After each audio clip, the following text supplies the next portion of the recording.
Assalamualaikum warahmatullahi wabarakatuh. Oke, LKS-nya ditutup dulu, pandangannya lurus ke depan. Kita lihat hari ini pembahasan kita masuk ke bab 2. Setelah kemarin kita telah menyelesaikan bab 1.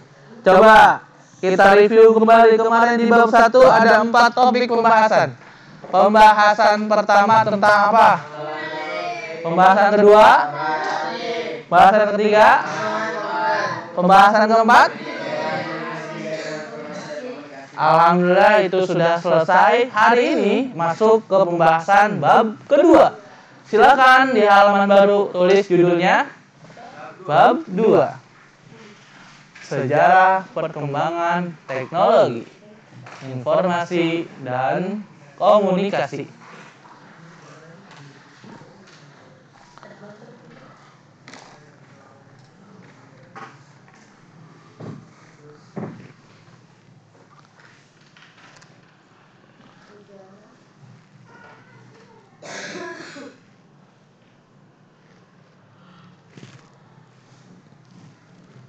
Kelas? Finish?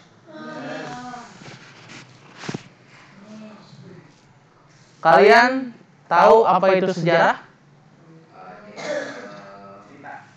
Cerita? History? Cerita masa lalu? Awal mula? Sejarah? Iya, sejarah.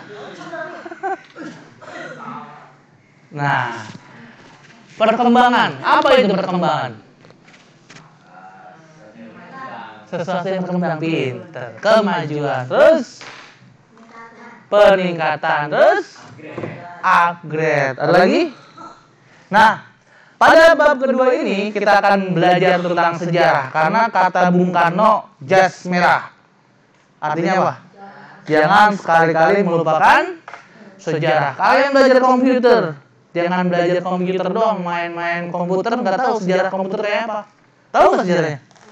Hari ini kita akan bahas, dan pada pembahasan kali ini ada 4 topik yang akan kita bahas. Silakan dicatat. Pertama, kita akan membahas tentang sejarah perkembangannya. Perkembangan siapa? Perkembangan teknologi, informasi, dan komunikasi, atau biasa kita singkat dengan TIK atau TIK. Yang kedua, kita akan belajar tentang pengenalan sejarah perkembangan TIK.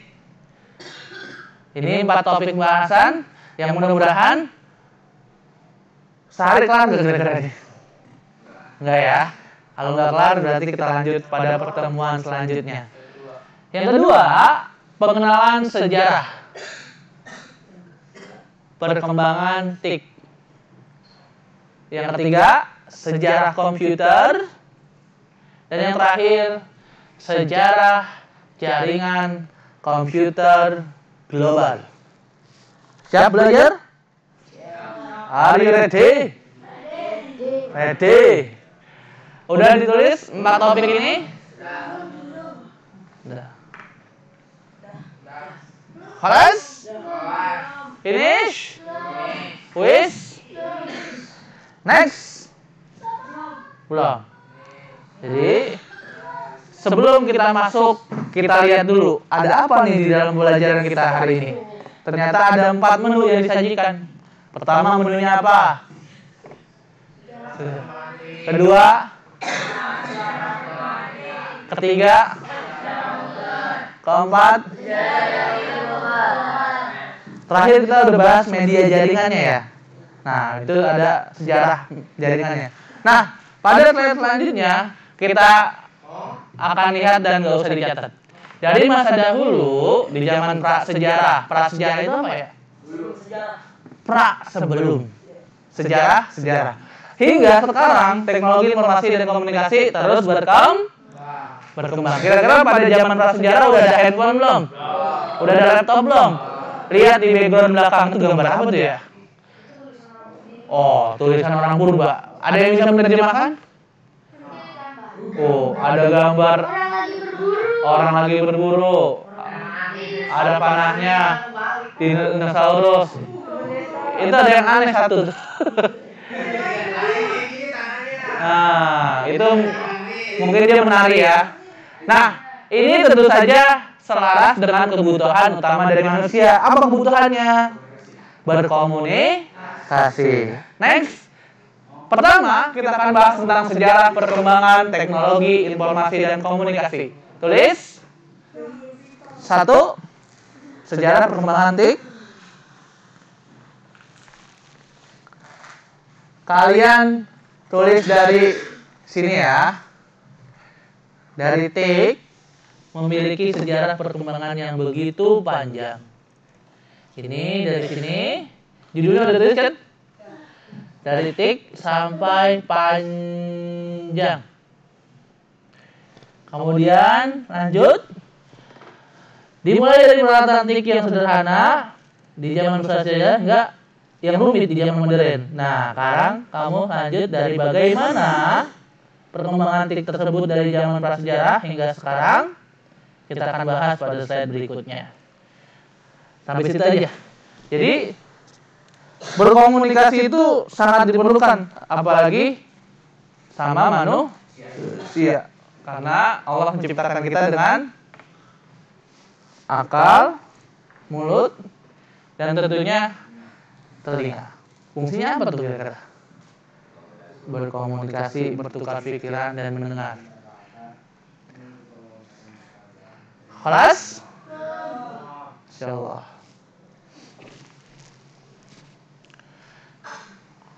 Di belakang ada gambar manusia prasejarah ya, yang kehidupannya masih sangat-sangat primitif. Bener lah. Kalau nggak ada, makanya ada yang namanya manusia purba. Kholes? Next ya. Belum. Kalau dulu udah ada handphone, berarti itu udah maju apa belum? Udah. Karena dulu masuknya ke prasejarah. Tahu nggak bedanya prasejarah sama sejarah? Nah, kapan tuh sebelum sejarah? Sebelum ada kejadian besar. Kalau sejarah?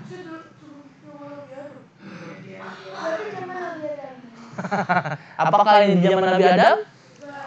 Apakah bukan? Kalau Nabi Adam katanya itu dinosaurusnya itu zaman sekarang tuh kucing. Dinosaurus. Nabi Adam itu tingginya berapa meter? 10 meter ya?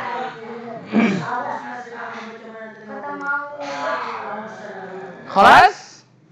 Finish? Next. Kita akan bahas masa prasejarah. Masa prasejarah itu ada di sebelum 3000 Masehi, sebelum Masehi. Masehi itu apa sih, Guru? Tahu nggak Masehi itu apa?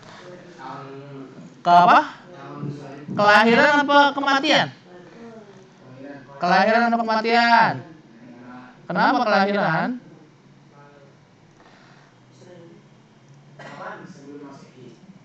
Zaman prasejarah adalah zaman di mana manusia belum mengenal tulisan. Nah, tulis sampai situ.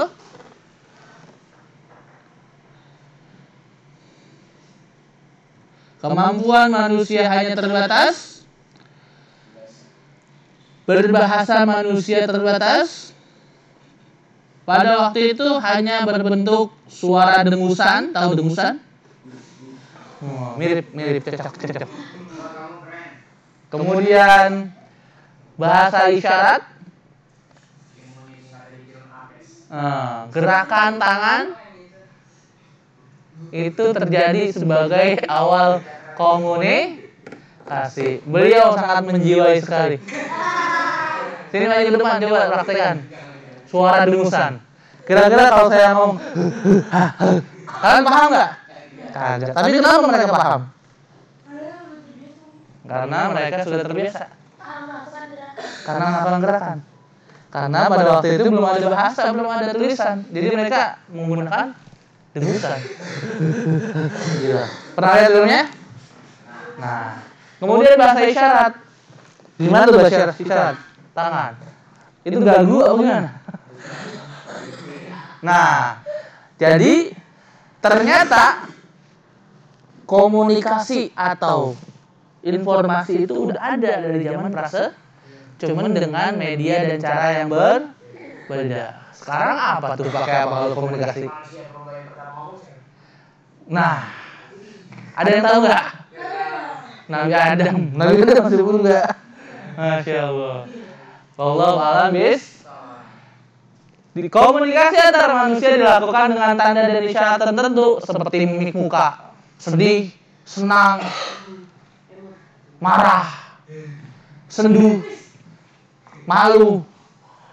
Gerakan tangan, api dan asap. Dulu komunikasi pakai api. Kenapa? Udah ada listrik belum? Asap. Gimana cara komunikasi pakai asap, Guru? Tangannya dibakar. Dia nabun, tahu nabun? Bakar sampah. Tahu sampah? Nabun, nggak tahu nabun? Ketika manusia prasejarah ingin berkomunikasi sama manusia yang lain yang jaraknya jauh atau mereka ingin minta tolong, mereka ini bahasa isyarat dengan asap. Asapnya dikumpulin, dilepaskan ke langit. Ketika awan atau asapnya membumbung tinggi, itu ada kode dan isyarat tertentu yang hanya mereka yang paham. Kemudian dengan api, gimana Guru kalau dengan api? Orang dibakar. Nah, masa sebelum Masehi ini yang masih harus kalian cari kebenarannya, Masehi itu kelahiran Nabi Isa atau disalibnya Yesus? Yudas. Ayo. Kelahiran Nabi Isa apa Yudas? Matinya Yudas. Hah? Karena kan Masehi itu yang menganut agama apa? Kristen. Al-Masih. Akhirnya dengan memperingati kematian yang katanya itu Nabi Isa, padahal itu Yudas Iskariot, maka di awal itu dimulai hitungan 1 Masehi, kematian daripada Isa Al-Masih, yang orang Kristen bilang itu Yesus Kristus. Kalau orang Islam percaya nggak itu Nabi Isa yang disalib? Kenapa nggak percaya? Karena udah diangkat sama Allah. Tahu nggak ceritanya? Gimana tuh awal mula kejadian? Dikubur-kubur satu negara? Diangkat. Masa dikubur-kubur dong? Enggak angkat. Ketika Nabi Isa dikejar-kejar sama seorang raja. Siapa nama raja Romawinya? Herodes. Herodes punya ajudan namanya Yudas Iskariot. Kalau nggak salah ada satu riwayat Yudas itu termasuk muridnya Nabi Isa. Ya, cuman murid yang nyungsal. Tahu nyungsal? Munafik. Cepu dah kalau kata kita sekarang. Tahu cepu nggak? Ketika Raja Herodes, Raja Romawi kuno ya, memburu Nabi Isa, si Yudas ngasih tahu di dalam. Pas dia cari ke dalam, Yudasnya ada Nabi Isa. Ketika dia keluar pengen lapor ke raja, lapor. Ternyata ketika Yudas Iskariot keluar, wajahnya langsung disamakan menyerupai wajah Nabi. Alhasil yang ditangkap siapa? Yudas sendiri. Yang disalib siapa? Yudas sendiri. Itulah kebesaran Nabi Isa kemana? Diangkat kemana? Ke langit. Kira-kira hari ini Nabi Isa masih hidup? Kalian yakin? Kapan Nabi Isa kembali turun? Ketika apa? Ketika Dajjal sudah mengepung Imam Mahdi dan pengikutnya. Waktu itu sudah ada di Madinah. Dajjal sudah mengepung beserta bala tentaranya. Tibalah saat-saat yang mendebarkan itu turun Nabi Isa dengan diapit 2 malaikat. Nabi Isa di tengah, 2 malaikat kanan kiri mengapit Nabi Isa, turun dari 2 menara putih. Nggak tahu menara yang mana tuh. Ketika Nabi Isa turun, seperti orang yang baru selesai mandi. Seger nggak tuh? Seger. Akhirnya Nabi Isa bertemu siapa? Bertemu siapa? Di dalam masjid itu ada siapa tadi? Imam Mahdi beserta pengikutnya. Akhirnya berbahagialah tuh karena sudah turun yang namanya Nabi. Karena Nabi Isa tujuannya diturunin untuk melawan Dajjal. Di mana Nabi Isa diangkat? Langit keberapa? Dalam sebuah kisah, ketika Nabi Muhammad Isra Mi'raj, ngapain tuh Nabi Muhammad Isra Mi'raj? Naik apa tuh ya? Kemana? Ke langit ketujuh. Ars. Ngapain? Perintah sholat. Sebelum Nabi Muhammad minta 5 waktu saja dalam sehari, Allah memerintahkan berapa? Kira-kira angka enggak?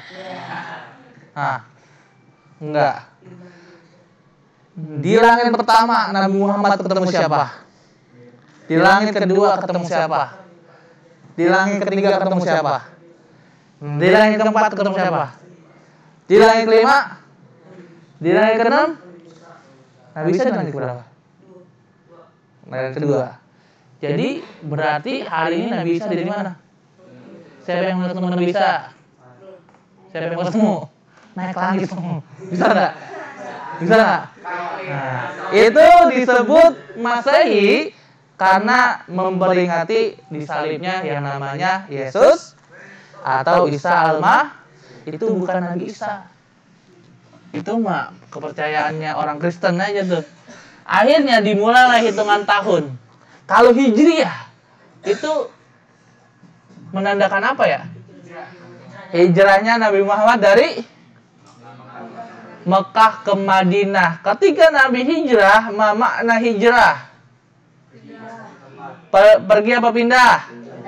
Berpindah dari tempat satu ke tempat yang lain. Ketika Nabi Muhammad tiba di Madinah, itulah momentum hijrahnya Nabi dan mulai dihitung 1 Hijriyah atau tahun pertama hijrahnya Nabi. Sekarang tahun berapa Hijriyah? 1444 Hijriyah. Berarti Ama Masehi tuaan siapa? Kenapa tuaan Masehi? Karena Nabi Isa sama Nabi Muhammad duluan mana? Nabi Isa. Kalau 3000 sebelum Masehi, berarti sebelum ada Nabi Isa 3000 tahun yang lalu. Itu disebut dengan prasejarah. Pada zaman ini manusia tadi komunikasinya pakai dengusan. Tadi ada yang pintar banget tuh. Lanjut. Next. Nah, yang selanjutnya, yang B, pada masa sejarah. Jadi kalau prasejarah itu 3000 sebelum ya. Kalau sejarah 3000 sampai 1400 Masehi. Jadi prasejarah itu sebelum 3000, kalau sejarah itu setelah 3000. Kalian tulis dari manusia mulai mengenal tulisan. Sebelum Masehi. Nah, nanti ada. Manusia mulai mengenal tulisan. Dah, sampai sini.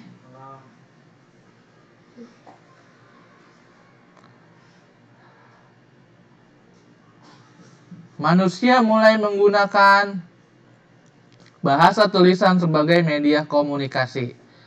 Sampai situ titik. Nah, baru nih pada tahun 3000 sebelum Masehi, tahun 3000 sebelum Masehi, ada namanya bangsa Sumeria. Kita bangsa apa nih? Indonesia ya.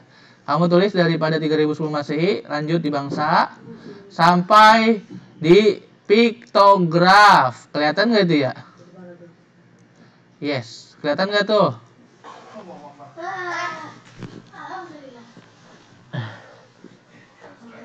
Silakan dicatat dulu.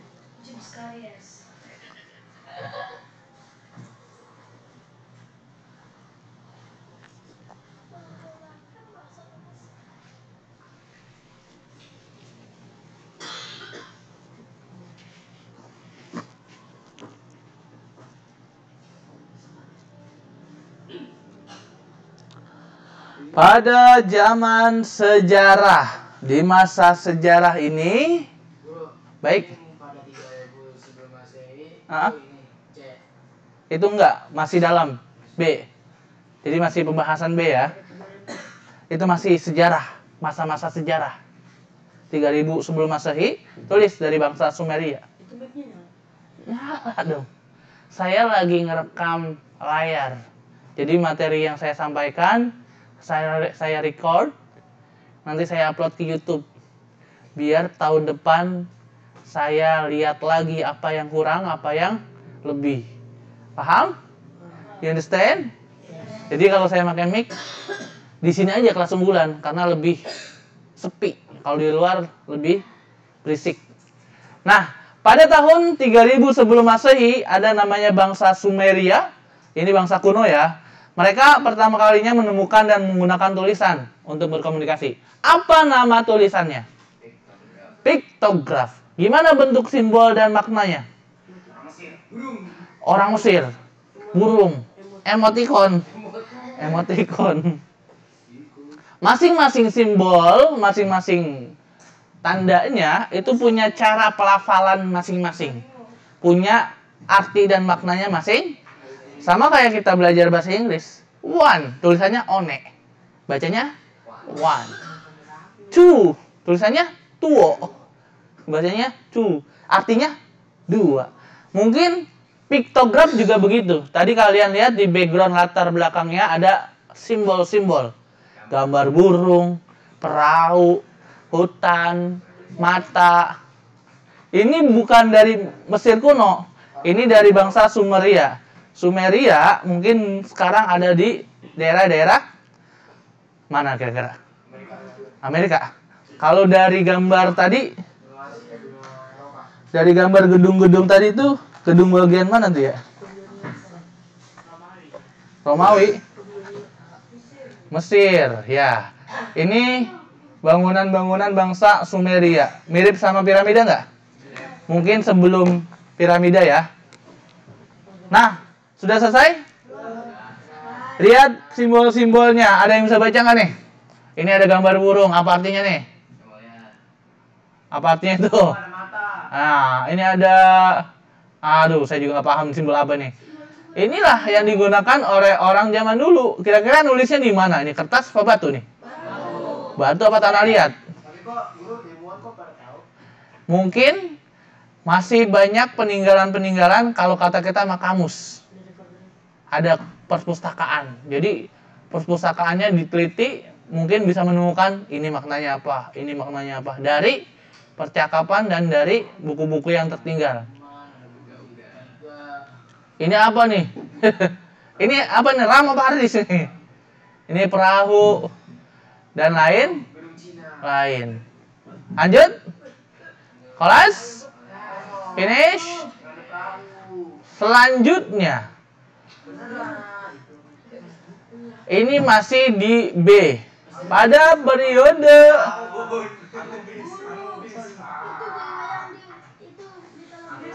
iya. 2900 dicatat dulu. Ini ditandai dengan bangsa Mesir kuno. Siapa yang udah pernah ke Mesir? Apa peninggalan gedung di Mesir? Piramid.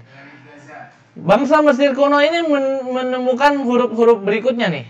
Namanya hieroglif. Beda nggak tadi pektograf sama hieroglif? Gambarnya, simbolnya sama beda. Nah, kalau Mesir dia bahasa atau tulisannya disebut hieroglif. Dari ditandai sampai komunikasi. Kelihatan?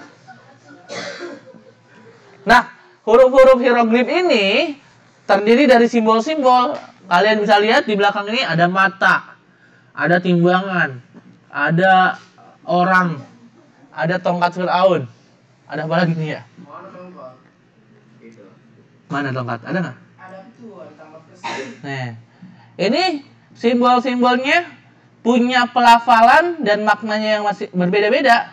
Kayak tadi bahasa Inggris, one dibaca one. Mungkin ini bacanya apa? Saya juga nggak paham ya. Iya, bisa jadi. Apa mata itu Tuhannya? Apa gimana? Nah, kalian sering lihat kan di mitologi Mesir kuno itu ada badan berkepala hewan. Ada Anubis ya. Dewa-dewa. Dewa-dewa di Mesir biasanya ada dewa matahari, dewa bulan, dewa apa lagi? Ramunha ya, film-film mumi itu ya. Ramses, Munaik, kepala kuda Nil. Ada yang pernah lihat Munaik? Pada zaman Mesir kuno, mereka banyak menyembah Tuhan, dan Tuhannya berbentuk manusia berkepala hewan, Anubis. Nah, pada masa Mesir kuno ditemukan bahasa atau huruf yang disebut hieroglif. Ini awal komunikasi pada masa 2900 sebelum Masehi. Isinya apa? Isinya berbentuk objek, ide, emosi.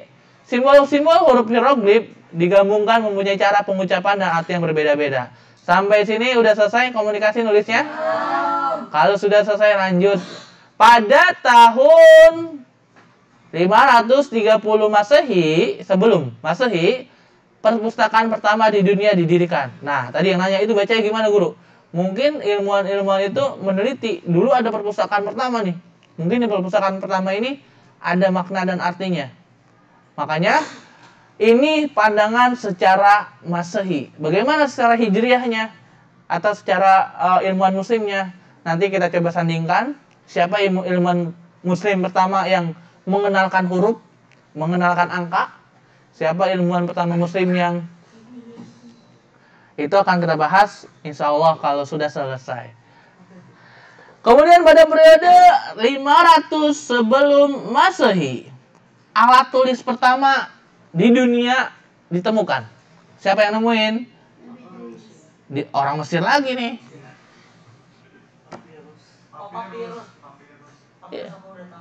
Papirus udah tahu? Nah, sampai titik aja nulisnya sini. Dah. Papirus itu berbentuk gulungan nih, kayak gambar di samping. Gulungannya itu seperti menyerupai kertas, tapi bukan kertas. Mungkin dari tanaman ya. Itu papirus. Nah, itu biasanya tuh pakainya bagian dalam. Kamu lihatnya di mana? Saya pernah baca di majalah. Oh, berarti papirus ini kata teman kalian berasal dari Mesir dan bahan-bahannya dari tanaman. Itu nama tanamannya. Nama tanaman papirus. Dia panjangnya berapa meter? 15 meter. Ini tumbuhnya di sepanjang Sungai Nil. Kamu dibaca majalah apa? Majalah Anak. Penjelasannya. Kapan bacanya itu? Sebelum masuk sini. Nah, berarti teman kalian sudah baca lebih dulu. Ini air boleh diminum nggak? Saya haus. Jadi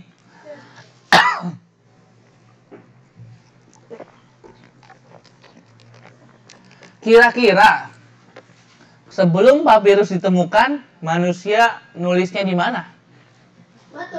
Batu. Terus daun. Terus kulit. Tulang. Gua dinding-dindingnya. Iya. Gua batu ya. Tanah liat.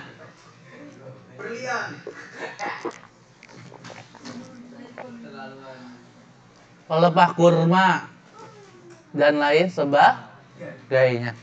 Tapi pada periode 500 sebelum Masehi itu ditemukan papirus. Kata teman kalian papirus itu tumbuhan panjangnya 15 meter. Selain jadi kertas itu bisa jadi tikar. Berarti bisa jadi alas ya. Panjang atau tumbuhnya di sekitar Sungai Nil. Hanya ada di Sungai Nil berarti. Sebenarnya sih ada yang bilang ada di sekitar Afrika Tengah sama Eropa Selatan. Tapi paling sering itu ketemunya di Mesir. Di Mesir. Berarti wajar ya kalau Mesir menemukan papirus karena tumbuhannya ada di Mesir. Horas? Finish? Belum.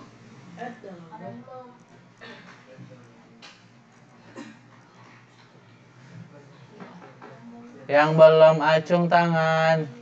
1, 2, 3, 4. Ayo, cepat 2 menit. Yang belum.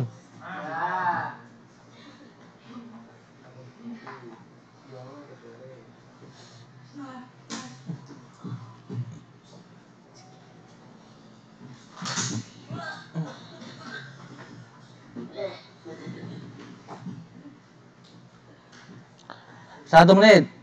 Next. Waktu kita tinggal sedikit. Ayo teman-teman dipercepat. Selanjutnya, setelah papirus muncul, barulah ditemukan yang namanya kertas. Apa? Pada periode ya. Dari sini nulisnya. Periode 105 sebelum Masehi. Ini ada yang namanya Tasilun. Kamu tulis dari ditandai dengan Tasilun dari Cina. Dia nemu yang namanya kertas. Kertasnya itu berasal dari serabut bambu, serat. Kamu nulisnya sampai sini aja deh. Titik nih. Biar tahu bahan dari kertas dulu. Jadi, pada tahun 105 sebelum Masehi, ada orang Cina namanya siapa? Pernah ketemu nggak sama Tasilun nih? Tasilun. Kayak bahasa Arab ya? Tasilun. Dari mana dia? Dari China. Dia nemu atau dia memperkenalkan kertas. Kertas yang dia ciptakan itu menjadi cikal bakal awal mula kertas sekarang yang kita pakai.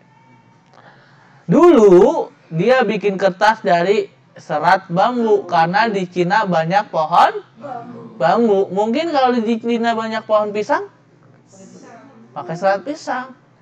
Mungkin kalau di Cina ada pohon korma. Nah, dari serat bambu kemudian dihaluskan, disaring, dicuci, digebukin mungkin, kemudian diratakan dengan keringkan. Jadi dihalusin bambu-bambu yang ada di Cina tuh, dicuci, dijemur, kemudian dikeringkan. Kayak kita mah pernah lihat orang bikin apa ya? Kalian dadar tahu nggak dadar? Jadi diratain di atas wadah sepanjang yang kalian butuhkan dengan ketebalan yang kalian inginkan. Kalau sudah rata dan tebalnya sesuai dengan yang diinginkan, baru dijemur. Jadi baru bisa dipakai kalau udah kering. Itu kertas pertama yang ditemukan sama Tasilun. Tahun berapa dia nemuin itu kertas?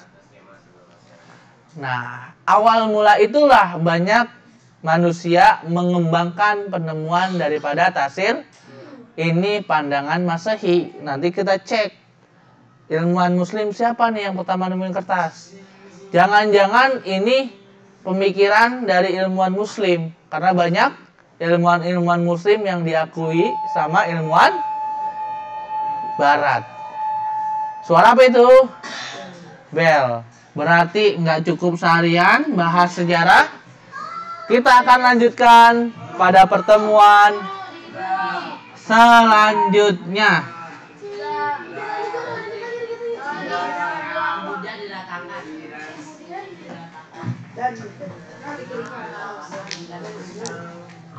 Sampai sini ada yang mau nanya?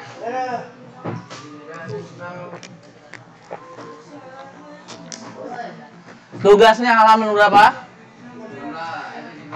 Apa tugasnya? Intermezzo ya. Dikumpulkan minggu depan. Silakan LKS-nya diberi nama. Nggak ada nama, nggak ada nilai. Karena saya bingung nilainya kalau nggak ada namanya. You understand? Paham, Tom? Terima kasih. Kita akhiri dengan mengucap hamdalah. Dari saya cukup sekian. Assalamualaikum warahmatullahi wabarakatuh.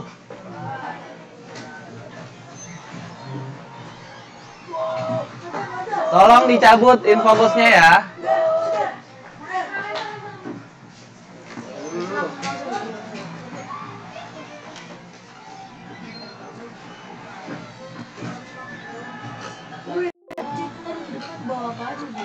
Buku gambar aja sama pensil. Kamu nggak punya buku gambar?